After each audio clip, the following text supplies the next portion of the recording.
26இல் ஒரு முன்னாள் KGB agent லண்டனில் ஒரு கப் தேநீர் குடித்தார். அது அவரது கடைசி கப் தேநீராக மாறியது. அலெக்சாண்டர் லிட்வினென்கோ ஒரு பிரிட்டிஷ் உளவாளியாக மாறிய ரஷ்ய முன்னாள் ஏஜென்ட். ஒரு லண்டன் ஹோட்டலில் அவர் தேநீர் குடித்த பின் விசித்திரமான நோய் அறிகுறிகள் தோன்றின. 3 வாரங்கள் அவர் மருத்துவமனையில் மெதுவாக இறந்து கொண்டிருந்தார். டாக்டர்களுக்கு என்ன நடக்கிறது என்று புரியவில்லை. அவரது உடல் உள்ளே இருந்து அழுகிக் கொண்டிருந்தது. முடி உதிர்ந்தது. உறுப்புகள் செயலிழந்தன. இறுதியில் உண்மை தெரிந்தது. அவரது தேநீரில் பொலோனியம்-210 கலக்கப்பட்டிருந்தது. பூமியில் உள்ள மிக நச்சுத்தன்மை வாய்ந்த பொருளுள்ளில் ஒன்று.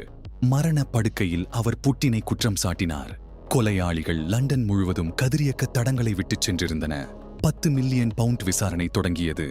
ஆனால் இந்த அரிய கொலை முறை அடையாளம் காண வாரங்களானது. இது வெறும் படுகொலை அல்ல, இது ஒரு செய்தி.